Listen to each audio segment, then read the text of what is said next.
और चलिए आज की हम पहली बड़ी खबर की बात कर लेते हैं। तो पहली बड़ी खबर कौन सी है, नजर डालिए। आतंक की आटा चक्की। जी हां, यह सबसे ताजा मामला है। किस तरह इसको कैसे कनेक्ट करेंगे, क्योंकि दिल्ली में धमाके के बाद ये आग 10 नवंबर 2025 की अभी तस्वीरें आप देख पा रहे हैं, लेकिन आतंक की आटा चक्की का ये कनेक्शन क्या है, ये इंपॉर्टेंट है, क्योंकि जिस धमाके ने देश की राजधानी दिल्ली को दहलाकर रख दिया, अब पता है उसका बारूद एक आटा चक्की में पिसा गया था।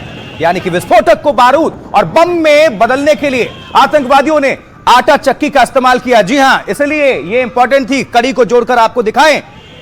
और इंपॉर्टेंट यह है कि इसके जरिए कहना क्या चाह रहे थे और कैसे तैयारी और किस किस की भूमिका रही, ये आगे सब कुछ बताने जा रहे हैं। लेकिन आपको हम दिखा देते हैं आतंकवादियों के चेहरे। ये नजर डालिए, ये 4 चेहरे आपको हम दिखा रहे हैं। इन चेहरों को गौर से आप देख लीजिए, इन पर नजर डालिए, जिनमें डॉक्टर उमर तो आत्मघाती हमले में शामिल था, लेकिन उसके साथ ही डॉक्टर शाहीन मुजम्मिल और मौलवी इरफान का भी इसमें बड़ा किरदार था, बड़ा रोल था। अब अगली तस्वीर पर नजर डालीजिए जल्दी से। इनमें टेरर की लेडी कमांडर डॉक्टर शाहीन, ये जो आपको नजर आ रही है, इसको देख लीजिए।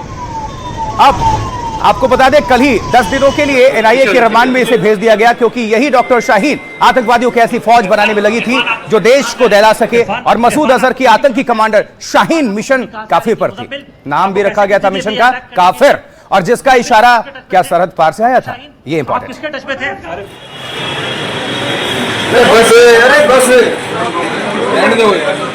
है।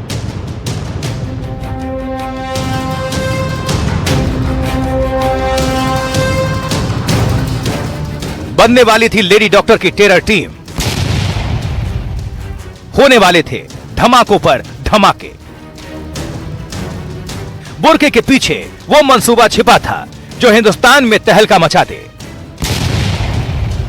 इसी लेडी कमांडर शाहीन ने जैश के सरगना आतंकी मसूद अजहर का ख्वाब पूरा करने का जिम्मा उठाया था, क्योंकि मसूद अपने इरादे पहले ही जाहिर कर चुका था। कराची में गया, बहनों ने खत लिखे, मुसलमान नौजवान नहीं निकलता, हमारी तश्कील कर दीजिए जैश की तरफ से, हम बम बांध के जाएंगी और जाके धमाका करेंगी, हम बम बांध के जाएंगी और जाके धमाका करेंगी। मैंने कहा मेरी बहनों, तुम्हारे भाई अभी जिंदा हैं, इंशाअल्लाह ये काम हमने करना है, बम बांधना हमारे लिए कोई मुश्किल काम नहीं। मसूद अजहर ने भड़काया और आतंक की बुरका ब्रिगेड खड़ी होने लगी। कमांडर बनी डॉक्टर शाहीन, जो एक दो नहीं अपने जैसी सैकड़ों महिलाओं को आतंक की भट्टी में झोंकने का खाका तैयार कर चुकी थी। और अब आतंक की जो शाहीन की फिदाइन फैक्ट्री है, इसका कनेक्शन क्या है, जरा आपको कर दे अपडेट। नजर डालिए खास बातें क्या हैं। ये इंपॉर्टेंट है कि डॉक्टर शाहीन की चैट से आतंकी मंसूबों पर बहुत बड़ा खुलासा हुआ। अब सूत्र क्या बता रहे हैं, सूत्रों के मुताबिक डॉक्टर शाहीन और उसका आतंकी टेरर नेटवर्क डॉक्टर्स की छोटी छोटी टीम बनाने में लगा हुआ था। नेटवर्क मार्केटिंग में जैसे मेंबर की अलग टीम होती है, उसी तर्ज पर डॉक्टर शाहीन भी टीम बनाने में लगी हुई थी। डॉक्टर शाहीन को 5-5 लोगों की टीम बनानी होती थी और ऐसी हर टीम का एक टीम लीडर बनाया गया था। टीम लीडर को हेड ऑफ डिपार्टमेंट यानी एचओडी कोड दिया गया और शाहीन के प्लान के मुताबिक वो सिर्फ एचओडी से ही बात करती। टीम के बाकी 4 सदस्यों से शाहीन नहीं बल्कि एचओडी बात करता था। इसके पीछे मकसद था आतंकी नेटवर्क को बचाए रखना, क्योंकि टीम में अगर कोई एक सदस्य पकड़ा जाता तो एजेंसियों के सामने पूरा आतंकी नेटवर्क या आतंकी प्लान एक्सपोज नहीं होता, क्योंकि एक टीम के बारे में दूसरी टीम को कुछ नहीं पता था, ना ये लोग एक दूसरे के नाम जानते और ना कभी मिलते थे। यानी शाहीन स्लीपर सेल की तरह डॉक्टर सेल भी तैयार कर रही थी। ये खुलासा बड़ा। इसके अलावा शाहीन मिशन काफिर पर भी काम कर रही थी और इसके लिए शाहीन ऐसी मुस्लिम लड़कियों की तलाश में थी जो कि 14 से 18 साल की हों, गौर करिएगा, और तलाकशुदा या फिर परिवार से दूर रहती हो, क्योंकि इनका ब्रेन वॉश करके इन्हें मानव बम आसान बना देना होता था। और ऐसी लड़कियों की खोज और ट्रेनिंग का काम शाहीन का ही था, इसकी जिम्मेदारी थी। अब एजेंसियां शाहीन की टीम और उसके नेटवर्क को अब खंगालने का काम कर रही हैं बाकायदा। आइए आपको कुछ सुनवाते हैं जो जानकारी मिली है सामने, वो क्या कहती है, जरा आप भी सुनिए। भड़काऊ मुकाबले में इस्राएली फौजी औरतें खड़ी की हैं, उन्होंने हमारे मुकाबले में हिंदू फौजी औरतें खड़ी की हैं, उन्होंने हमारे मुकाबले में हिंदू फौजी औरतें खड़ी की हैं, उन्होंने हमारे मुकाबले में बेहयाई फैलाने वाली दानिश्वर औरतें खड़ी की हैं। उन्होंने हमारे मुकाबले में बेहयाई और जुल्म फैलाने वाली हिंदू फौजी सहाफी औरतें खड़ी की हैं। उन्होंने हमारे मुकाबले में बेहयाई और जुल्म फैलाने वाली हिंदू फौजी सहाफी औरतें खड़ी की हैं। उन्होंने हमारे मुकाबले में औरत को एक फितना बनाकर, औरत को एक तमाशा बना के पेश किया है।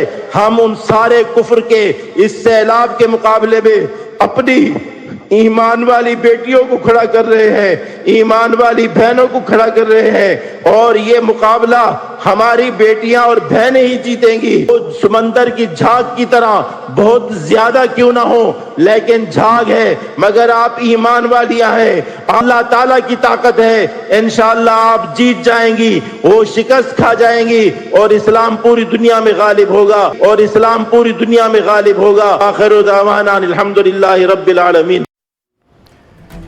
तो भड़काऊ बयान आपने सुना, कुछ और डिटेल्स और कुछ और तस्वीरें आपको दिखाना बेहद अनिवार्य है, बहुत जरूरी है। आइए जरा आप सभी तक हम वो तस्वीरें पहुंचा देते हैं और कुछ चर्चा कर लेते हैं, कुछ जानकारी पहुंचा देते हैं। नजर डालिए, ऑपरेशन सिंदूर में बर्बाद आतंकी मसूद भले ही औरतों को आतंकी बनाने में लगा हो, लगातार डटा हो, लेकिन उनके गुर्गे जो हैं घर में ही बम बना रहे थे, बम तैयार कर रहे थे घर में ही। और यह तस्वीर उस मशीन की है जिस वक्त अब देख रहे हैं आप, जिसे फरीदाबाद से गिरफ्तार आतंकी मुजम्मिल विस्फोटक तैयार करता था। अब आप पूछेंगे कैसे, तो देखिए ये आटा चक्की है और ग्राइंडर मशीन है जिसे एजेंसियों ने जब्त कर लिया है और इसमें उसको पीसने का काम करता था। अब आप अंदाजा लगाइए। आइए थोड़ा कड़ियों को और जोड़ लेते हैं। मुजम्मिल वही है जिसके घर से करीब 30 क्विंटल विस्फोटक सामग्री बरामद हुई थी, जब्त हुआ था, और ये उसी यूरिया और अमोनियम नाइट्रेट की बोरियां हैं जो इस वक्त आप अपने स्क्रीन पर देख रहे हैं। जी हां, फिर से दोहरा देता हूं, ये वही यूरिया और अमोनियम नाइट्रेट की बोरियां हैं जिनको आटा चक्की में पीसकर मुजम्मिल बारूद तैयार करने का काम कर रहा था। गौर फरमाएं, देखिए जरा।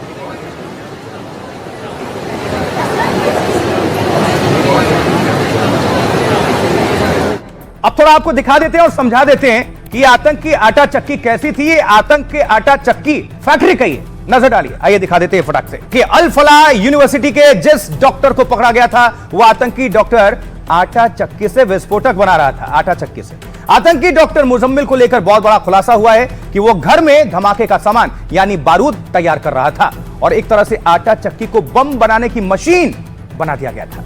और यह खुलासा खुद डॉक्टर मुजम्मिल ने पूछताछ में किया है, किसी और ने नहीं किया है। बड़ी बात यह है, एजेंसियों के सामने उसने ड्राइवर शब्बीर का नाम लिया था और उसकी निशानदेही पर फरीदाबाद के धौज गांव में छापेमारी हुई। तब शब्बीर के घर से आटा चक्की और रिफाइनर मशीन मिली और दावा है कि इसी मशीन में डॉक्टर मुजम्मिल यूरिया पीसता था। आपको दिखा भी रहे हैं ये पूरी फैक्ट्री एक डमी के तौर पर किस तरह से तैयार किया गया होगा, जिसके जरिए वो यूरिया से अमोनियम नाइट्रेट को अलग करता और फिर मशीन से रिफाइन करता और उसमें केमिकल मिलाता, और उसने केमिकल अल फलाह यूनिवर्सिटी के लैब से चुराया था। इसी केमिकल को अमोनियम नाइट्रेट में मिलाकर विस्फोटक तैयार करता था और यह काम वो धौज गांव में हॉस्टल के कमरा नंबर 15 में करता था, जहां से पुलिस को 9 नवंबर को 358 किलो विस्फोटक मिला था। यानी रूम नंबर 15, कमरा नंबर 15 को मुजम्मिल ने बारूदी फैक्ट्री बना लिया था या समझ लिया था। अब दावा है कि उसने विस्फोटक बनाना पाकिस्तानी हैंडलर उसे सिखाते थे, क्योंकि आतंकी हैंडलर ही इन्हें बम बनाने के वीडियोस भी भेजते थे, जिसके जरिए ये बम बनाने का काम करता था सीखने के बाद। देखिए, जब हमने आतंक की इस आटा चक्की पर एक्सपर्ट से बातचीत की, ये आखिर कैसे मशीनों के जरिए घर में विस्फोटक तैयार किया जा रहा था, तो सुनिए जरा रिटायर्ड कर्नल RSN सिंह ने इसको लेकर क्या कुछ कहा है। नाइट्रोजन का एक्सप्लोसिव में भी बहुत बड़ा रोल है, वो बेसिक इंग्रेडिएंट है। अपने अमोनियम नाइट्रेट जो है एक बॉम्ब का काम नहीं कर सकता है, उसमें और कोई इंग्रेडिएंट्स नहीं मिलाए जाते हैं। और उसके लिए जो आपने कहा कि वो आटा चक्की में उसको प्यूरिफाई कर रहा था या उसको फिर और रिफाइन करने की कोशिश कर रहा था, तो जाहिर सी बात है कि जो आपके पास यूरिया जो होता है, जो एग्रीकल्चरल पर्पसेस के लिए यूज किया जाता है, वो यूरिया को आप जितना रिफाइन करेंगे उसका एक्सप्लोसिव परफॉर्मेंस उतना ही ज्यादा होगा। लगातार आपको अपडेट कर रहे हैं, एक्सपर्ट्स को भी आपने सुन लिया। कुछ और जानकारी हमारे सामने आई है जिसको हमने आप सभी तक पहुंचाना जरूरी समझा है। नजर डालिए। देखिए, आटा चक्की से जिस अमोनियम नाइट्रेट को विस्फोटक में तब्दील किया जा रहा था, जब उसे जब्त किया गया तो जांच के लिए जम्मू कश्मीर पुलिस उसे अपने साथ नौगाम ले गई। ये कुछ तस्वीरें भी आपको हम दिखाएंगे। और वहां देखिए, थाने में धमाका होता है और 9 लोगों की जान चली जाती है, जबकि दर्जनों लोग इसमें जख्मी होते हैं। ये तस्वीरें। और जरा अब अगली तस्वीर भी आपके सामने हम रख देते हैं। श्रीनगर के उसी नौगाम सेक्टर में सुरक्षा बलों ने, भारतीय सुरक्षा बलों ने बड़े आतंकी मंसूबों को नाकाम करते हुए ये हथियार बरामद किए। और इस कार्रवाई के दौरान 2 M4 सीरीज की असॉल्ट राइफल समेत भारी मात्रा में हथियार और गोला बारूद जब्त किया गया हमारी एजेंसियों की तरफ से, सुरक्षा बलों की तरफ से, जो कि उपलब्धि थी। और किस तरह से एक नेटवर्क, एक नेक्सस फैला हुआ था, क्योंकि लगातार देश के अलग अलग शहरों में, अलग अलग हिस्सों में, अलग अलग राज्यों में छापेमारी और सभी कड़ियां जब जोड़ी जा रही हैं तो आपस में कहीं ना कहीं सब मिलते हुए नजर आते हैं।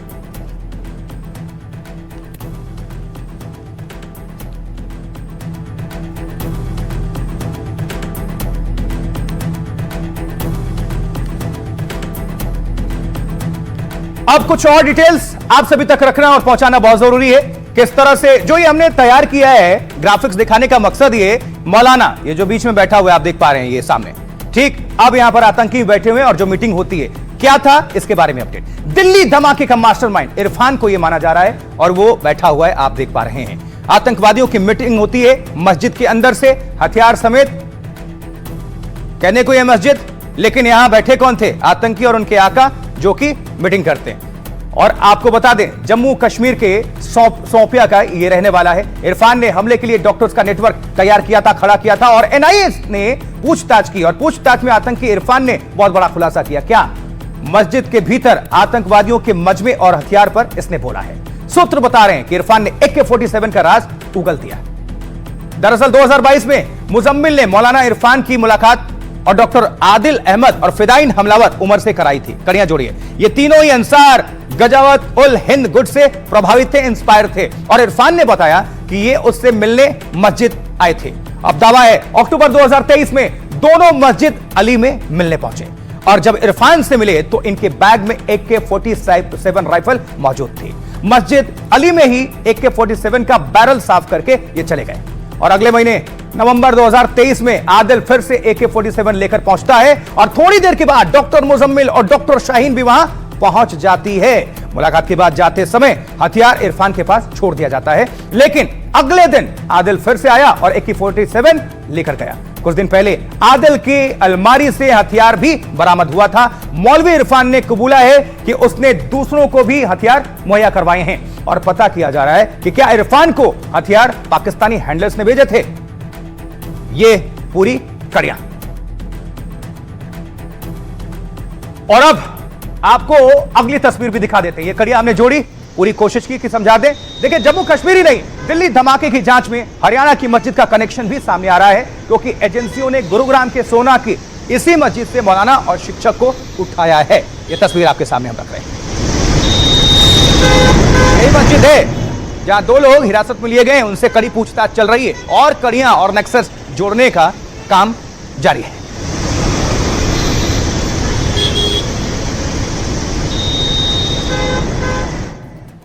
देखिए जरा, इसी मस्जिद में जाकर हमारे संवाददाता ने, राजीव रंजन ने पड़ताल की है। तो क्या कुछ पड़ताल की गई है और क्या वहां से जानकारी सामने आई है, आप सभी के सामने रख देते हैं। नजर डालिए। रायपुर गांव है, वहां की शाही मस्जिद से भी एक इमाम तैयद हुसैन और फरहान नाम के एक शख्स को हरियाणा के क्राइम ब्रांच ने पकड़ा है। इनके ऊपर आरोप यह है कि चूंकि उमर जो है, जो इस बम धमाके का आरोपी है, वो इसी जो मेरे ठीक पीछे मस्जिद है वहाँ पर नमाज पढ़ने आता था और इन लोगों से बात वो करता। वो यहाँ से तकरीबन जो है वो 15 किलोमीटर दूर है। तो यही वजह है। और ये जो जगह पड़ती है यहाँ से पिनगवा, जहाँ पर वो विस्फोटक खरीदा गया, वो भी 30 से 35 किलोमीटर दूर है। और अब उमर का जो तालिबानी प्लान है वो क्या है, क्या कहता है, देखिए जरा। उमर से कनेक्शन के शक में जिन 2 लोगों को पकड़ा गया है, ये वो मौलाना तैयब हुसैन और फरहान, दोनों बाप बेटे हैं। कड़ियां जोड़िए, उर्दू शिक्षक फरहान और हुसैन नू के धासेड़ा गांव के रहने वाले हैं ये, और दोनों को सोना के रायपुर गांव की मस्जिद से उठाया गया था। हिरासत में लिया गया था, क्योंकि यहीं पर दिल्ली धमाका करने वाला उमर आता जाता था और दावा है कि घर से दूर होने के बावजूद उमर यहां पर नमाज पढ़ता था। एजेंसियां पता कर रही हैं लगातार कि क्या उमर की दोनों से बातचीत हुई थी, मेल मुलाकात हुई थी, क्योंकि आतंकी डॉक्टर उमर लोगों का ब्रेन वॉश करने में लगातार लगा हुआ था। डॉक्टर उमर आत्मघाती मिशन के लिए हमलावर तैयार करता था और दावे के मुताबिक उमर कट्टरता बढ़ाने वाले वीडियोस भी तैयार करता था, बनाता था। अब उसने चरमपंथी विचारधारा को बढ़ावा देने के कई वीडियोस तैयार किए। यह भी है जो जानकारी आई है, जिसमें वो इस्लाम और अल्लाह के नाम का हवाला देता हुआ नजर आया। तालिबान का उदाहरण देकर भारत के खिलाफ भड़काने का काम करता था, उकसाने का काम करता था और उसने कहा था कि तालिबान ने महाशक्तियों को उजाड़ा।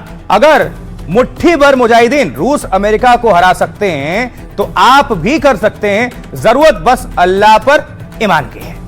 इस्लाम का प्रभाव बताकर वो पेशेवर युवाओं को टारगेट करने का काम करता था और आपको बता दें एनक्रिप्टेड ऐप के जरिए वीडियो शेयर करता ताकि ये पकड़ा ना जा सके, ये किसी के शक में ना आए। उमर के आपको बता दें साथियों के मोबाइल से उसके भेजे 12 वीडियोस मिले हैं, खुलासे हो रहे हैं, जानकारी आ रही है। पूरे नेटवर्क से जुड़े करीब 200 वीडियोस मिलने का दावा किया जा रहा है और हमास की तरह ड्रोन और रॉकेट लॉन्चर के वीडियोस भी मिले हैं। तो किस तरह से कड़ियां जुड़ रहे हैं, खुलासे हो रहे हैं, जांच आगे बढ़ रही है, आप सभी तक हम पहुंचा रहे हैं। अब देखिए, उमर के आतंकी मंसूबों का पता मस्जिद के मौलाना को था या नहीं, यह तो जांच में पता चलेगा, लेकिन हिरासत में लिए दोनों शख्स के परिजन उन्हें निर्दोष बता रहे हैं। हालांकि हर जो परिवार है, माता पिता यही कहता है। सुनिए जरा, देखिए जरा। उनको पकड़ा गया, अगर पता चला दिल्ली में ऐसे कुछ कहानी हो गई है जी, तो वो लेके गए उनको। अब पहले वो हाफ साहब भी लेके गए थे, तकरीबन 8 बजे के बाद में फिर वो दोबारा आए, दूसरे आरक वहाँ लेके गए हैं और उनके लड़का फरहान और वो एक उस्ताद राशिद साहब उनको लेके गए। सर देखो, मस्जिद ऑन रोड होती है, मस्जिद में हजारों लोग आते हैं, नमाज पढ़ते हैं। मस्जिद देखो कहीं भी जाकर कोई नमाज पढ़ता है तो मस्जिद में कोई रोकता नहीं नमाज पढ़ने वाले को। सबसे पहले तो जो ये वाकया हुआ है लाल किले पर, उसकी मजम्मत करते हैं। दूसरा ये जो उसमें इन्वॉल्व है उनको कड़ी से कड़ी सजा होनी चाहिए। अगर मस्जिद में डॉक्टर उमर नमाज करी, उसमें CCTV कैमरा लगे, उसको ले गई पुलिस, देखते हैं। फिर मस्जिद में नहीं नमाज पढ़ सकता, कोई और पढ़ सकता, उसको मना थोड़ा किया गया किसी। क्या उम्मीद करते हैं सरकार से या सरकार से? प्रशासन से न्याय की उम्मीद है। तो कड़ियों को जोड़िए और ये समझिए कि दिल्ली ब्लास्ट के लिए किस तरह से मस्जिद का इस्तेमाल किया गया, शिक्षा के मंदिर का इस्तेमाल किया गया, यानी यूनिवर्सिटी का, और किस किस आटा चक्की का। आप सोचिए जरा, आतंक का ये राह, आतंक का ये अड्डा। आइए कुछ डिटेल्स आपको पहुंचाते हैं क्योंकि ये बहुत जरूरी है। दिल्ली ब्लास्ट के बाद सिर्फ मस्जिद ही नहीं, मदरसों पर भी जांच की तलवार लटकी हुई है। ये देख रहे हैं ना आप, उत्तर प्रदेश में ATS काफी एक्टिव है और मदरसा चलाने वालों में हड़कंप मच गया है इसको लेकर। जांच अब तो गोरखपुर के मदरसों तक जा पहुंची है, लेकिन यहां पर ताला लटका हुआ है, यही दिखा रहे हैं आपको। देखिए जरा, ताला जड़ा हुआ है, मदरसे पर ताला लटका मिला, गोरखपुर उत्तर प्रदेश। लेकिन एजेंसी पूरी तरह से एक्टिव मोड में, सक्रिय मोड में, पुलिस हो या फिर देश की जितनी भी एजेंसियां, सबकी निगाहें हैं इस पर। कोई भी टेरर लिंक, कोई भी कनेक्शन कहीं से भी आता है, नेस्तनाबूद करना है।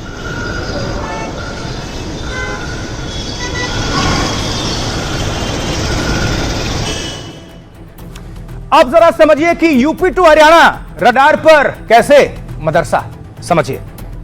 देखिए, उत्तर प्रदेश से लेकर हरियाणा तक मदरसों में जांच चल रही है तेजी के साथ, क्योंकि उत्तर प्रदेश में आतंकी नेटवर्क होने का शक है। यहां से हिरासत में भी तो लिए गए, जिसके बाद ATS कई जिलों से डिटेल्स मांग रही है, खंगाल रही है। गोरखपुर में भी ATS ने मदरसों की जानकारी मांगी है, क्योंकि यह मुख्यमंत्री की सिटी है गोरखपुर और सीमावर्ती जिला भी है। नेपाल बॉर्डर गोरखपुर से मात्र 100 किलोमीटर की दूरी पर स्थित है और बॉर्डर एरिया में कुछ मदरसे अवैध तरीके से चल रहे हैं, पनप रहे हैं। कई अवैध मदरसों पर योगी का बुलडोजर भी चल चुका है, यानी हंटर चला है। लेकिन अब आतंक की साजिश के शक में पड़ताल चल रही है। हालांकि मदरसों की पूरी जानकारी ATS को भेजी जा रही है और ऐसा ही एक्शन हरियाणा में भी चल रहा है, जहां चेकिंग अभियान लगातार जारी है। और सबसे संवेदनशील माने जा रहे हैं मेवात की अगर हम बात करें तो मेवात में पुलिस ने सर्चिंग की है और SP ने खुद पुलिस अधिकारियों को पड़ताल के लिए कहा है और मस्जिद मदरसों में जाकर पुलिस तलाशी अभियान चला रही है। बाहर से आने और ठहरने वालों पर विशेष निगरानी रखी जा रही है। और यह भी बता दें, स्क्रैप कार और 2 व्हीलर्स खरीदने बेचने वाले भी रडार पर हैं। ये सुनते रहिएगा, क्योंकि दिल्ली धमाके वाली कार कई बार खरीदी और बेची जा चुकी थी। और अब आपको मदरसों की जांच की जा रही है तो उत्तर प्रदेश में सियासत भी शुरू हो चुकी है। जरा सुनवा देते हैं आप सभी को कि भारतीय जनता पार्टी और समाजवादी पार्टी के नेता क्या कुछ तर्क दे रहे हैं। उत्तर प्रदेश की सुरक्षा सर्वोपरि है। उत्तर प्रदेश के मुख्यमंत्री उत्तर प्रदेश की सुरक्षा के लिए हमारे यहाँ की जो फोर्सेस हैं उनको खुली छूट दी है कि वो किसी भी शिक्षण संस्था की किसी की भी जांच कर सकते हैं। जब से दिल्ली ब्लास्ट हुआ है उसके बाद से कई संस्थाएं और कई स्थान जो है चिन्हित किए गए हैं जहां से सवाल जवाब किया जा रहा है। जिस तरह से मदरसों की जांच के नाम पे भारतीय जनता पार्टी लगातार मदरसों का मुद्दा उठा के नफरत की राजनीति को आगे बढ़ाने का काम कर रही है, बंटवारे की राजनीति को आगे बढ़ाने का काम कर रही है, वो पीडीए जानता है। उत्तर प्रदेश में लोकसभा चुनाव में पीडीए ने भारतीय जनता पार्टी की इस नफरत की राजनीति को जवाब दिया था। 2027 के विधानसभा चुनाव में पीडीए मिलकर भारतीय जनता पार्टी की इस नफरत की राजनीति को जवाब देने का काम करे।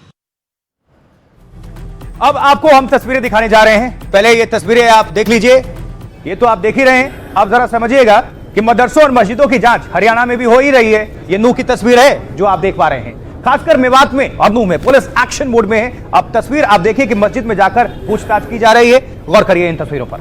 मस्जिद हो या मदरसे, तलाशी अभियान जोरों पर है और खुद पुलिस के जो बड़े अधिकारी है वहां पर पहुंच रहे हैं और मदरसा संचालकों से या फिर मौलवी से पूछताछ चल रही है। हर एक एंगल से, हर एक सिलसिले में कौन आया, कौन ठहरा, कौन बाहर से आया, और कोई भी अगर एंगल निकलता है तो उस पर एक्शन होगा।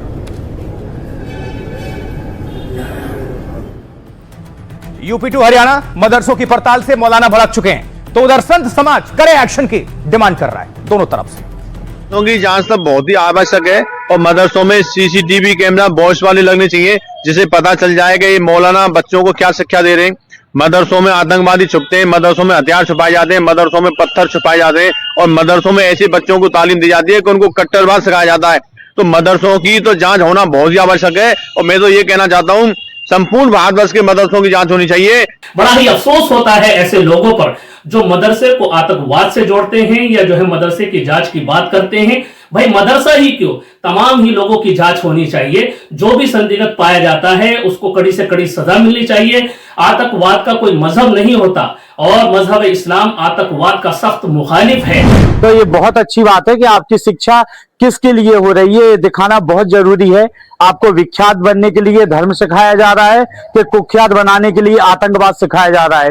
तो इसमें डरने की कोई बात नहीं है क्योंकि बच्चे मासूम रहते हैं, लेकिन शिक्षक कैसे हैं और सेवाएं कैसी चल रही हैं, तो बहुत जरूरी है और बहुत ही अच्छा कदम है, बहुत प्रशंसा की बात है। मदरसों में क्या पढ़ाई हो रही है, पढ़ाने वाले कौन लोग हैं, पढ़ने वाले कौन लोग हैं, एजुकेशन क्या होती है, ये सारी चीजें सरकार के पास होनी चाहिए। तो हमें इस पर कोई एतराज नहीं है, करें, लेकिन सिर्फ मदरसों को टीवी पर दिखाना कि मदरसों की जांच हो रही है ये अन्याय है। अमूमन देखा जाता है मदरसों में जांच के दौरान कि फंडिंग का जो नेटवर्क है वो बाहर से होता है। इस प्रकार की जांच में किसी भी मौलवी, मौलाना या किसी को भी हमको लगता है हस्तक्षेप नहीं करना चाहिए और जांच में सहयोग देना चाहिए ताकि किसी प्रकार की भविष्य में अराजकता या अनेक प्रकार की जो असुविधाएं परेशानियां होती हैं उनसे बचा जा सके। हुकूमत को चाहिए कि वो अपना फैसला बदले, पुनर्विचार करे अपने फैसले पर और एटीएस से कोई जांच न कराई जाए। जांच कराई जाए, हम जांच का स्वागत करेंगे अगर अल्पसंख्यक विभाग के द्वारा जांच कराई जाती है। एजुकेशन और क्राइम इस समंदर के दो अलग किनारे हैं जो एक साथ में नहीं जुड़ सकते। देखिए सब पे अपने अपने तर्क हैं, लेकिन यहां में समझना होगा जांच बहुत जरूरी है क्योंकि जांच नहीं होगा तो तफ्तीश कैसे होगी और अगर कुछ भी अगर कड़ियां जोड़नी है तो वो जुड़ेंगी कैसे। अब जरा समझिए, जांच पड़ताल का मकसद किसी को परेशान या फिर टारगेट करना नहीं है, लेकिन आतंकवादियों के मंसूबे को नाकाम करना जरूर है, ध्वस्त करना ही चाहिए। क्योंकि गुजरात से गिरफ्तार ये आतंकी आपको याद है जो तस्वीरें आपको दिखा रहे हैं, नजर डालिए जरा ये तस्वीर, जिन्होंने हिंदुस्तान को दहलाने की साजिश रची थी। और अब अगली तस्वीर, ये एक्सक्लूसिव तस्वीर है जिसको आपको हम दिखा रहे हैं, नजर डालिए, जो डॉक्टर मोइनुद्दीन अहमद नाम के आतंकी की बताई जा रही है और जिसमें वो अहमदाबाद के एक होटल के बाहर नजर आता है, दिखाई देता है। जांच में सामने आया कि सीसीटीवी में वो सफेद कपड़ों में कार के पास जाता हुआ दिखाई दे रहा है, लेकिन इसकी साजिश आप सुनेंगे तो निश्चित तौर पर चौंक जाएंगे।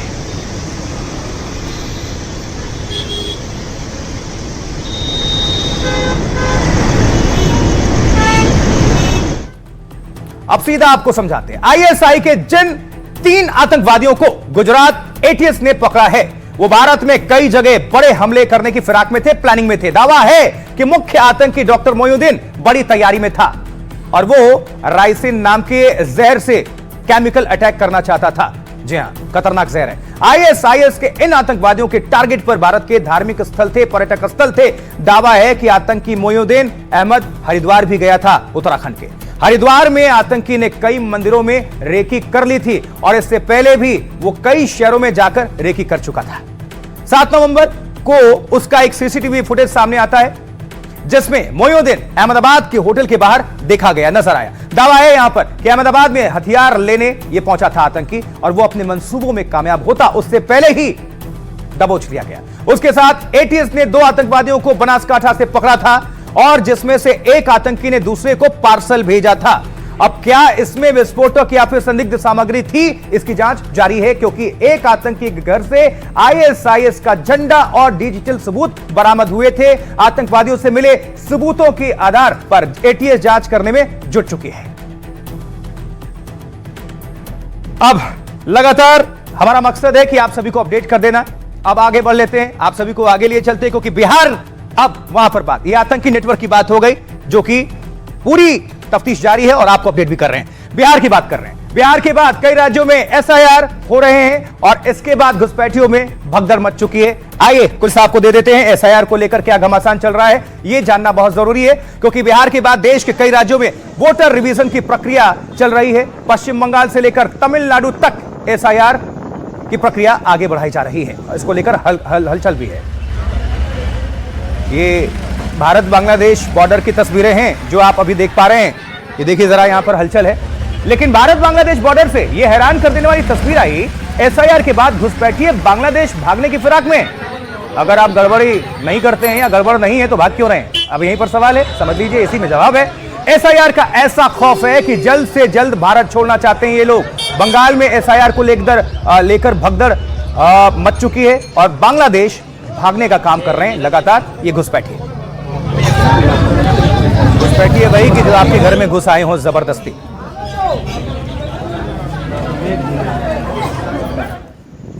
एसआईआर को लेकर इधर पहले राहुल ने बिहार में प्रदर्शन किया था, अब पश्चिम बंगाल में ममता दीदी, ममता बनर्जी इसको लेकर सड़कों पर हैं। यह भी तस्वीर देख लीजिए, नजर डालिए। ये देखिए, एक तरफ राहुल गांधी, एक तरफ पश्चिम बंगाल की मुख्यमंत्री ममता बनर्जी।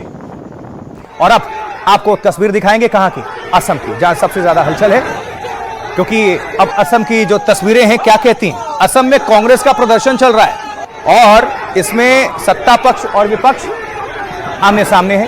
पुलिस प्रदर्शनकारियों को रोकने का काम कर रही है। तो बिहार में करारी शिकस्त के बाद कांग्रेस वोट चोरी के मुद्दे पर देश भर में प्रदर्शन कर रही है। आज असम में यूथ कांग्रेस ने प्रदर्शन किया, उसी की तस्वीर आपके सामने रख रहे हैं।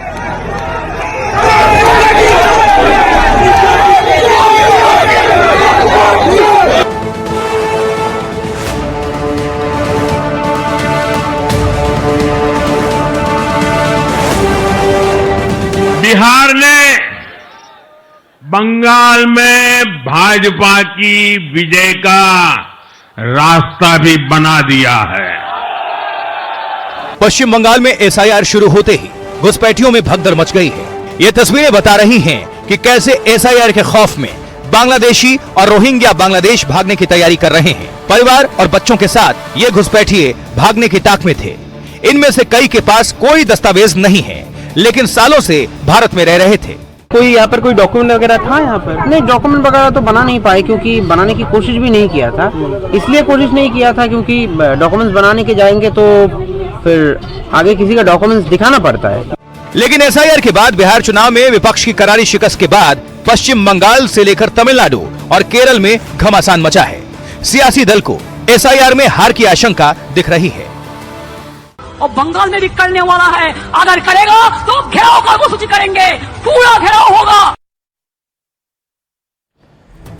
तो एसआईआर को लेकर हलचल है और घुसपैठियों में भगदड़ है। जरा आपको हम दिखा देते हैं किस तरह से हलचल और भगदड़ है और क्या कहती है तस्वीरें। आइए जरा ले और थोड़ा अपडेट कर देते हैं, क्योंकि ये अपने आप में इंपॉर्टेंट है। आप थोड़ा इधर घूमिए और दिखाइए। एसआईआर के बीच भारत बांग्लादेश सीमा पर हड़कंप चल रहा है, क्योंकि ये तस्वीरें बहुत कुछ बयां कर रही हैं। ये तो हमने वैसे डमी के तौर पर आपको दिखाया कि ये भगदड़, लेकिन हमारी भी तैयारी पूरी तरह से, सुरक्षा जो बल हैं वो पूरी तरह से अलर्ट मोड पर हैं।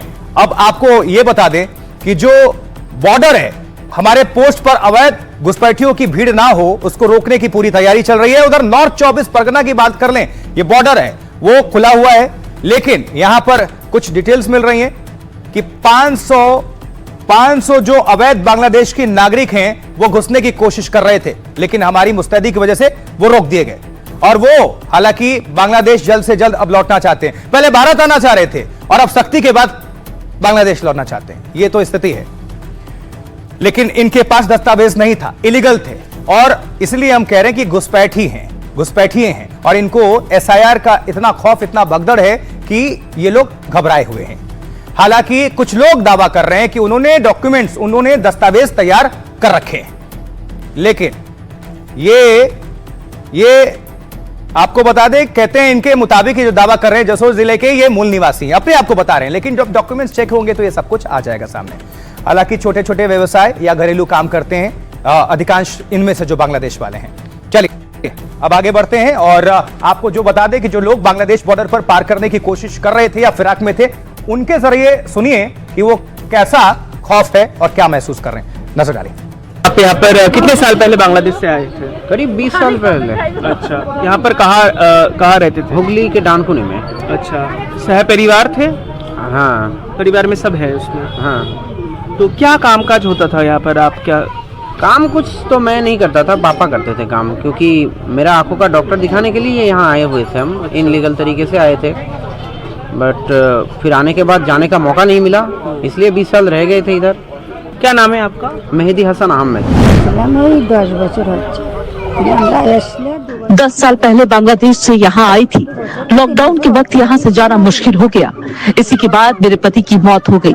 मेरा जन्म बांग्लादेश में हुआ है। बांग्लादेश कौन बाड़ी?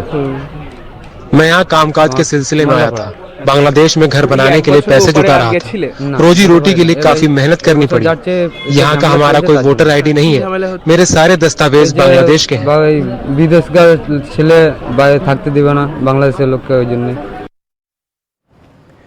अब कुछ और तस्वीर दिखाएंगे कोलकाता से। जी हां, कोलकाता में कई जगहों पर एसआईआर का काम तेजी के साथ चल रहा है। कुछ तस्वीरें देखिए जरा, हलचल किस तरह से है। अब बीएलओ घर घर जाकर लोगों से जानकारी इकट्ठा करने का काम कर रहे हैं। ये तस्वीरें आप पश्चिम बंगाल कोलकाता से आई हैं, उनको दिखा रहे हैं आपको।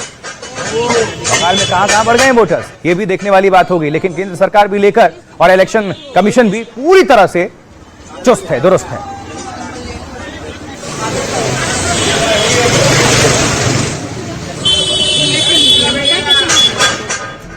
और अब एसआईआर के खिलाफ याचिका पर नोटिस मिला है। क्या है इसमें, क्या कहता है नोटिस, नजर डालिए।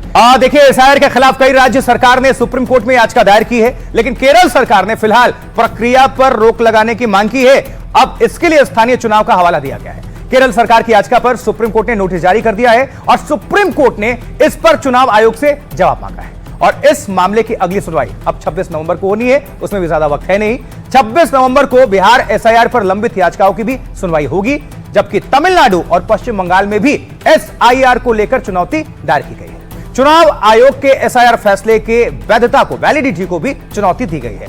इन याचिकाओं पर सुप्रीम कोर्ट की एक बेंच सुनवाई करने का काम कर रही है। उत्तर प्रदेश के बाराबंकी से कांग्रेस के सांसद हैं, तो कांग्रेस के सांसद ने भी एसआईआर प्रक्रिया को चैलेंज किया है, चुनौती दी है। तनुज पुनिया की याचिका पर भी कोर्ट ने चुनाव आयोग को नोटिस जारी किया है। तो किस किस ने नोटिस याचिका लगाई या फिर क्या है नोटिस में, ये सब कुछ आपको हमने डिटेल्स सुनवा दी, रख दी। एसआईआर, आखिर एसआईआर को लेकर विपक्ष विरोध क्यों कर रहा है, ये सबसे इंपॉर्टेंट पहलू है। हमने लोगों से इसको लेकर सवाल जवाब किए हैं, क्या कहना है आम लोगों का, सुनिए जरा इसको लेकर। विरोध कर रहे हैं, गलत कर रहे हैं। ये तो हर 5 साल में होता ही है, ये इसमें विरोध करना तो गलत है। इस समय बहुत ज्यादा घुसपैठिए देश में आ चुके हैं और 12 राज्यों में इसको लागू कर दिया गया है और हर वर्ष स्पेशल समरी रिवीजन होता ही है मतदाता में, सूची में। अब ये केवल इसलिए हो रहा है कि आपको ये बताना पड़ेगा कि मैं भारत का नागरिक हूं।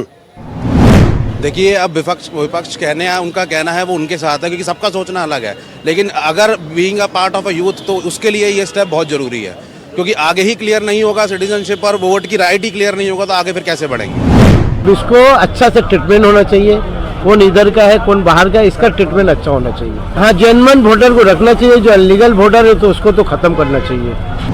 क्योंकि होना क्या चाहिए, क्या हो रहा है वही तो हो रहा है जो पहले होता था। अगर मैं किसी चीज को रिकंस्ट्रक्शन कर रहा हूँ, रीचेक कर रहा हूँ तो फिर क्या दिक्कत है? आप पे डॉक्यूमेंट से दिखाइए ना। हम कह रहे हैं आप थे मतदाता है, हम मान रहे हैं, आप डॉक्यूमेंट्स दिखाइए, अगर है तो हम आपको रख रहे हैं, अगर आप नहीं है तो ऑब्वियस आपको भाग जाना पड़ेगा देश से। अगर जो कर रहे हैं वो सही है, ठीक है, जो इलीगल है वो लोग चले जा रहे हैं, मतलब ये आए कैसे, क्वेश्चन यही है बस। जिसके पास आईडी प्रूफ बिल्कुल सही तरीके से होगा वो इंडियन होगा, जो बाहर का होगा तो बाहर से बाहर ही जाएगा। अगर टीएमसी का या कोई और पार्टी करता है तो उसको अपोजिट बोलेगा ये नहीं होना चाहिए, नहीं होना ही चाहिए, ठीक है, SIR होना ही चाहिए। विपक्ष तो बोलेंगे क्योंकि उनकी फर्जी वोटिंग वहीं से होती है।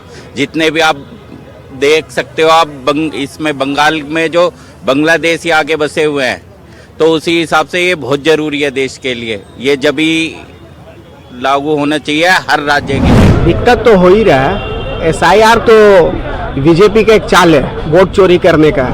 ये लोकतंत्र सुधार का पहला कदम है, ये बहुत जरूरी है। और अब देखिए, ममता बनर्जी लगातार SIR के विरोध में है, सड़कों पर भी है। ममता ने इसको लेकर चुनाव आयोग को चिट्ठी भी लिखी है और ये विरोध प्रदर्शन कर रही हैं। लेकिन हम ये जानना चाहेंगे, आप सभी ये जानना चाहेंगे कि ममता ने जो चिट्ठी लिखी है उसमें क्या है। आइए कुछ आपको हम जानकारी पहुंचा देते हो। ममता बनर्जी कह रही हैं, हम नजर डालिए। ममता बनर्जी कह रही हैं, ममता ने बंगाल में SIR को लेकर चुनाव आयोग को पत्र लिखा है। अब क्या लिखा है, इसके अंदर यह है कि जो प्रक्रिया चल रही है जिसमें अराजकता और खतरा पैदा हो रहा है, मैं आपको लिखने के लिए मजबूर हूं क्योंकि पश्चिम बंगाल में हालात बहुत ही खतरनाक स्टेज पर पहुंच चुका है। यह ममता बनर्जी कह रही हैं। जिस तरह से यह काम अधिकारियों और नागरिकों पर थोपा जा रहा है वो ना सिर्फ बिना प्लान के और अस्त व्यस्त है बल्कि खतरनाक भी है। ममता बनर्जी के मुताबिक कहती हैं, बेसिक तैयारी, सही प्लानिंग या साफ कम्युनिकेशन की कमी ने पहले दिन से ही इस प्रोसेस को कमजोर कर दिया है। वोटर से उनके रोजगार के कामों के बीच मिलना लगभग नामुमकिन है। इस वजह से यह काम स्ट्रक्चर के हिसाब से ठीक नहीं है। जबरदस्ती के तरीके बंद करें, सही ट्रेनिंग और सपोर्ट दें। उधर गृह मंत्री अमित शाह ने भी इनको जवाब दिया है। जवाबी पलटवार में अमित शाह ने बिना ममता का नाम लिए बगैर हमला बोल दिया है। कहते हैं, भारत में घुसपैठ को रोकना न केवल देश की सुरक्षा के लिए जरूरी है बल्कि देश की लोकतांत्रिक व्यवस्था को प्रदूषित होने से बचाने के लिए भी घुसपैठ को रोकना जरूरी है। दुर्भाग्य की बात है कि कुछ राजनीतिक दल इन घुसपैठियों को बचाने के लिए यात्रा लेकर निकले हैं और चुनाव आयोग द्वारा मतदाता सूची में जो शुद्धिकरण का काम चल रहा है इसके खिलाफ है। तो एक तरफ ममता बनर्जी और दूसरी तरफ गृहमंत्री अमित शाह, दोनों ने क्या कुछ कहा, कैसे जवाब दिया और क्या पलटवार हुआ, यह सब कुछ आपको हमने दिखा दिया।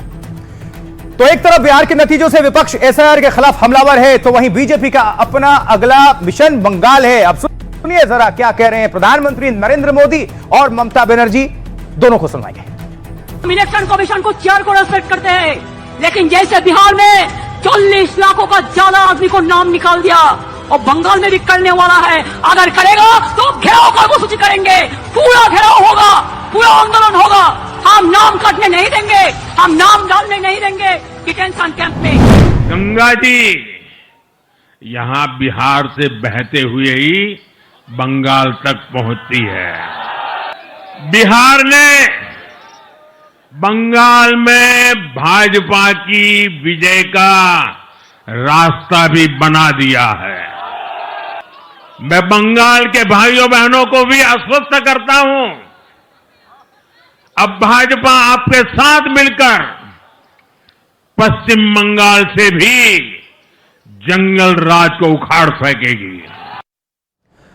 अब जरा समझिए, ये जो घमासान हो रहा है, रार तकरार हो रही है, बंगाल के मुस्लिम बहुल इलाके में कैसे बढ़ गए हैं वोटर्स, ये जानना जरूरी है। आप भी जानना चाहेंगे, आइए कर देते हैं अपडेट। देखिए जरा, आपको यह बता देते हैं कि पश्चिम में घुसपैठियों पर इतना जोर क्यों है, क्योंकि चुनाव आयोग के आंकड़े क्या कहते हैं। बंगाल में मुस्लिम बहुल इलाकों में वोटर्स के बढ़ने का सच क्या है। नॉर्थ दिनाजपुर, मालदा, जलपाईगुड़ी हो, नॉर्थ 24 परगना हो या दक्षिण 24 परगना हो, बंगाल के सीमाई मुस्लिम बहुल इलाकों में वोटर्स बढ़े हैं। देश की तुलना में इन इलाकों में मतदाता दोगुना हो चुके हैं और चुनाव आयोग के आंकड़ों में हैरान करने वाला खुलासा भी हुआ है। क्या है? नॉर्थ दिनाजपुर में 2002 से 25 के बीच 105% वोटर्स बढ़ चुके हैं। 105% वोटर्स 2002 से 25 के बीच। मतलब नॉर्थ दिनाजपुर में वोटर दोगुने हो गए। मालदा में मतदाताओं की संख्या 95% बढ़ोतरी हुई। जलपाईगुड़ी में 82% तक मतदाता बढ़ चुके हैं और नॉर्थ 24 परगना में 83% तक वोटर्स बढ़ गए हैं। दक्षिणी 24 परगना में 72% ज्यादा वोटर्स हो चुके हैं। यह सब 2002 से 2025 के बीच के आंकड़े हैं, यानी कि 23 सालों के, और 23 सालों में 105%। हालांकि राजधानी कोलकाता में सिर्फ 4% वोटर्स ही बढ़े हैं। तो 2002 से 25 मतलब 23 साल, और 23 सालों में सिर्फ 4% ही वोटर बढ़े।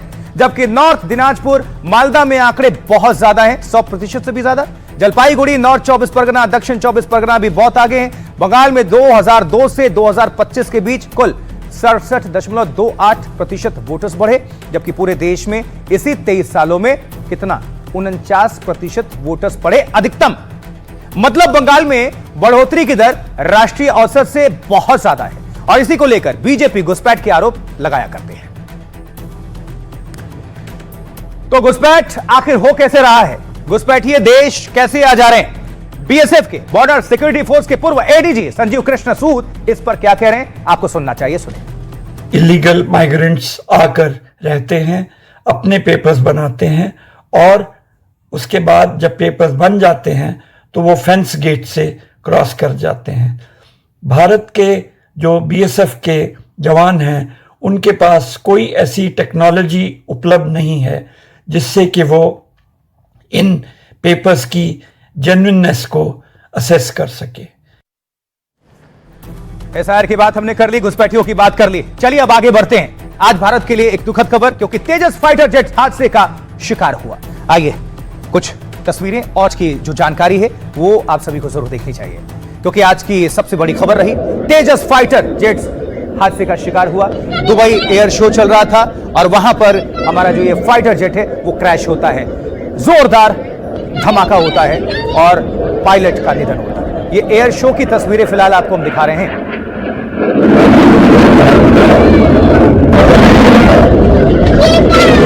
हवा में तेजस का करतब आप भी देख रहे हैं। आप एयर शो चल रहा था शानदार तरीके से।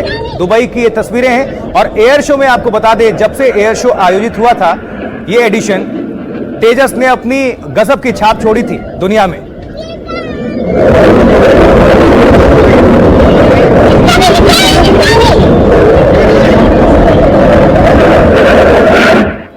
और अब ये हादसे का शिकार कैसे हुआ जरा आप देखिए। बहुत ही दुर्भाग्यपूर्ण घटना, विचलित कर देने वाली तस्वीरें। अब आप देखिए दुबई के एयर शो की ये तस्वीर, जहां तेजस विमान हवा में गोते लगाकर करतब दिखा रहा था, लेकिन अचानक नीचे आता है। इसी बीच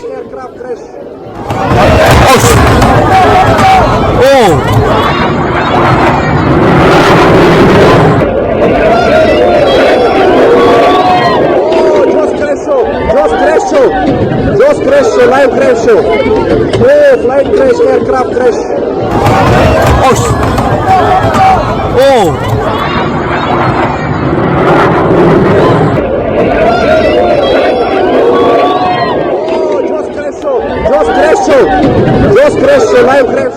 और दुखद बात यह रही कि इस एयर शो में भारतीय वायुसेना के जाबाज विंग कमांडर नमांश सियाल की मौत हो गई, मृत्यु हो गई, निधन हुआ उनका। उनकी तस्वीर सामने आई है, ये हैं सियाल साहब। इनको हमारा सैल्यूट है और पूरा देश इनको याद कर रहा है, श्रद्धांजलि अर्पित कर रहा है।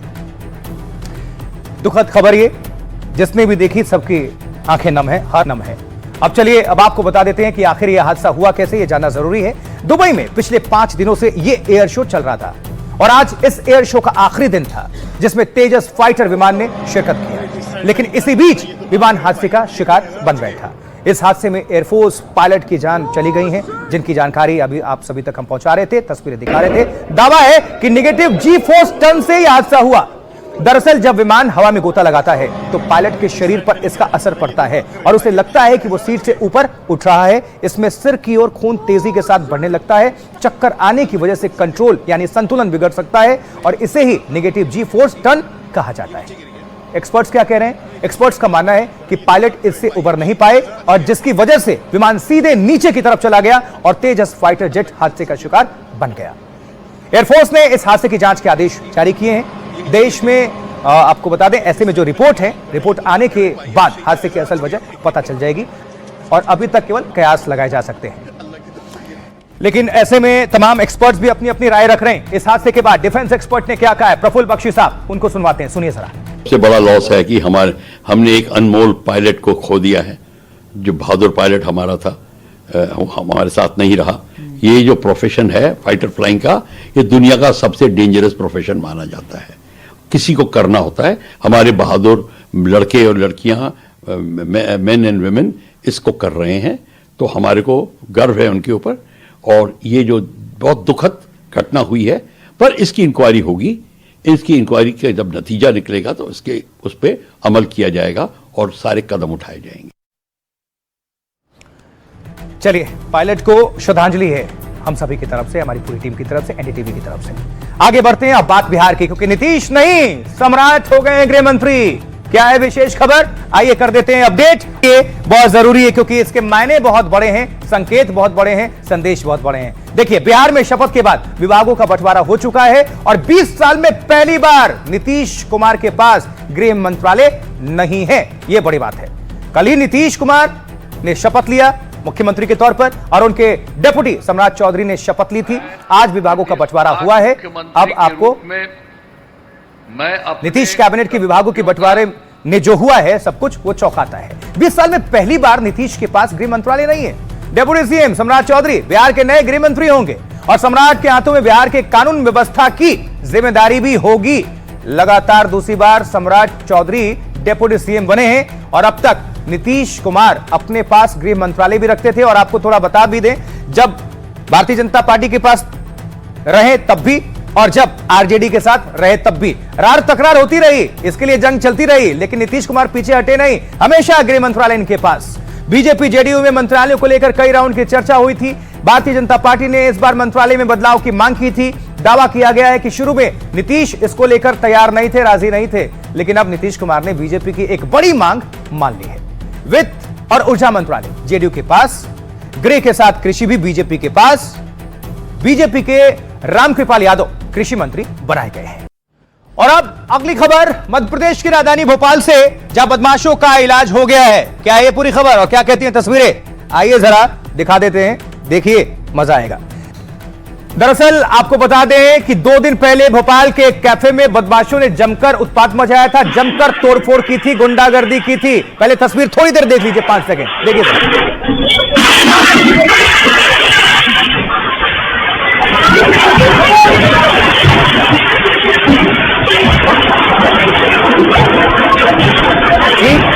अब ये तस्वीर देख ली आपने, हमने क्यों कहा था कि मजा आएगा।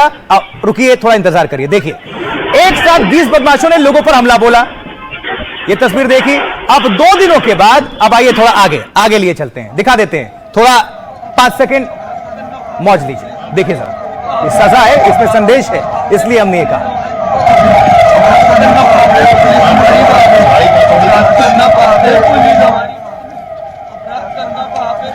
ठीक, हमने बोला मजे लीजिए। अब देखिए जरा, 2 दिन के बाद पुलिस ने बदमाशों का इलाज कर दिया और इन सभी आरोपियों की परेड निकाल दी और सब अब क्या कह रहे हैं, सॉरी सर गलती हो गई, दोबारा जिंदगी में ऐसा कुछ नहीं करेंगे, माफ कर दो, कान पकड़कर लंगड़ाते हुए चल रहे हैं। यानी कि पुलिस ने ठीक से इलाज कर दिया, इसीलिए हमने कहा मौज लीजिए। चलिए देखिए रिपोर्ट।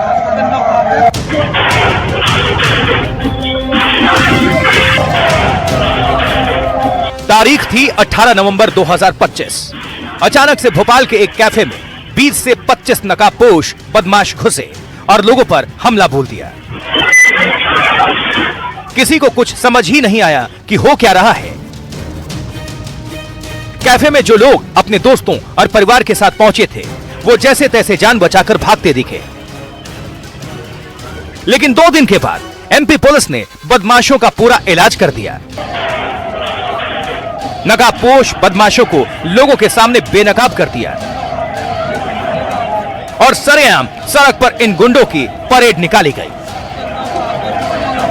बताया जा रहा है कि छात्रों के 2 गुटों में विवाद हुआ था और उसी का बदला लेने के लिए बदमाशों ने कैफे पर अटैक किया था। लेकिन अब सब कान पकड़कर माफी मांग रहे हैं। पहले वो मौज ले रहे थे गुंडे, अब पुलिस वाले मौज ले रहे हैं और पब्लिक कह रही है बहुत अच्छा हुआ।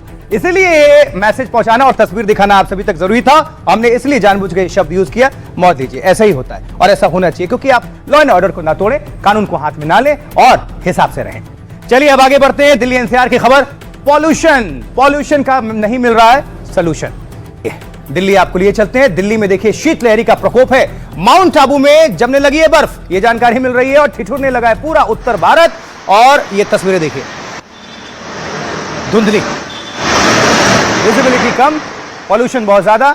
ये दिल्ली की तस्वीर है जहां हर तरफ प्रदूषण ही प्रदूषण नजर आ रहा है। AQI काफी बढ़ चुका है, 500 के पार है कहीं कहीं।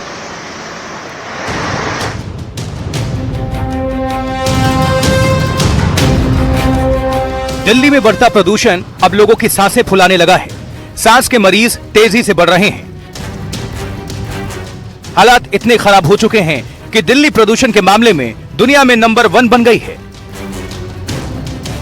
जबकि भारत के 3 शहर दुनिया के टॉप प्रदूषित शहरों में शामिल हो चुके हैं। दिल्ली में बढ़ता प्रदूषण अब लोगों की जान पर भारी पड़ना शुरू हो चुका है।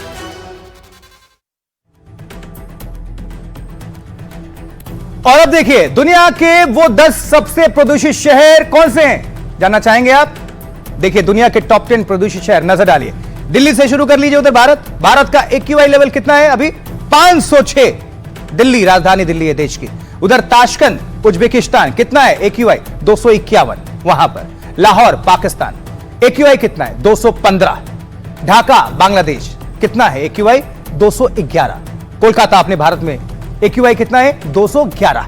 दुबई UAE में AQI air quality index 186। Karachi Pakistan का शहर, वहां पर AQI 183 है। साराजेवो बोस्निया AQI 170 है। मुंबई भारत AQI कितना है? वहां भी ठीक है 160। काहिरा मिस्र की बात करें, इजिप्ट, AQI 158 है। यानी कि भारत की राजधानी दिल्ली और दिल्ली का AQI जो है वो 500 के पार हो चुका है। यानी कि दुनिया के सबसे पॉल्यूशन वाले शहर में दिल्ली नंबर 1। अब आगे क्या है? अब आगे प्रदूषण में दिल्ली बन गई है गैस चैम्बर। कैसे, नजर डालिए। देखिए ये जानना और बताना जरूरी है। आप तो महसूस कर रहे हैं दिल्ली एनसीआर में जो लोग भी रहते हैं, दिल्ली एनसीआर में प्रदूषण का स्तर बेहद गंभीर श्रेणी में है। कई निगरानी केंद्रों पर AQI 500 से भी ज्यादा ऊपर क्रॉस हो चुका है, दर्ज हो चुका है। ठंड बढ़ने और हवा की रफ्तार कम होने से प्रदूषण लगातार बढ़ रहा है। एक्सपर्ट्स का मानना है कि प्रदूषण की हालत और बिगड़ सकती है। बढ़ते प्रदूषण की वजह से स्कूलों में खेल कूद भी रोक दिया गया, पाबंदी है। दिल्ली में जानलेवा प्रदूषण में खेल कूद खतरे से भरे हो सकते हैं। इसलिए BCCI ने भी अंडर 23 वनडे टूर्नामेंट को मुंबई शिफ्ट कर दिया है। वहां तो AQI ठीक है, जो आपको डिटेल्स हमने दी। प्रदूषण की वजह से हवा में PM 2.5 के बारीक कण बढ़ रहे हैं। इससे हृदय रोग, कैंसर जैसी बीमारियों का खतरा बढ़ रहा है। सांस लेने में तकलीफ हो रही है, लोग परेशान है। सबसे ज्यादा जो बच्चे हैं और बुजुर्ग, उनको समस्या हो रही है। कुछ यहां से आपको बता दें, कुछ जानकारी आ रही है। डॉक्टर्स जैसे डॉक्टर मयंक सक्सेना है, एडिशनल डायरेक्टर हैं, वो फोर्टिस नोएडा में, क्या कह रहे हैं सुनवा देते हैं। घर से जब निकल रहे हैं तो हमें देखना होगा जिस जगह हम जा रहे हैं वहां पे हॉटस्पॉट तो नहीं पॉल्यूशन का। AQI कितना है? AQI जो कि अगर 200-300 से ज्यादा है तो मतलब वो एरिया में पॉल्यूशन का बहुत बड़ा इम्पैक्ट आएगा। यहाँ पे आपको बहुत जरूरी है कि हम एक N95 मास्क का उपयोग करें। N95 मास्क जो कि आप प्रॉपरली लगाएं, जो कि इस तरह से दिखता है, और अपने आप प्रॉपरली इसको कवर करें। जैसे हम कोविड के टाइम में लगाते थे, इसको ऐसे करके लगा के और टाइट करके अपना इसको आप लगा के अपने आप को पोल्यूशन से बाहर की हवा में सुरक्षित रख सकते हैं। चलिए और इसी खबर के साथ भारत की बात बताता हूं मैं। अभी के लिए इतना ही, आज के लिए इतना ही। मुझे आशुतोष चतुर्वेदी को आप दीजिए इजाजत। आप सभी दर्शकों का बहुत आभार और नमस्कार।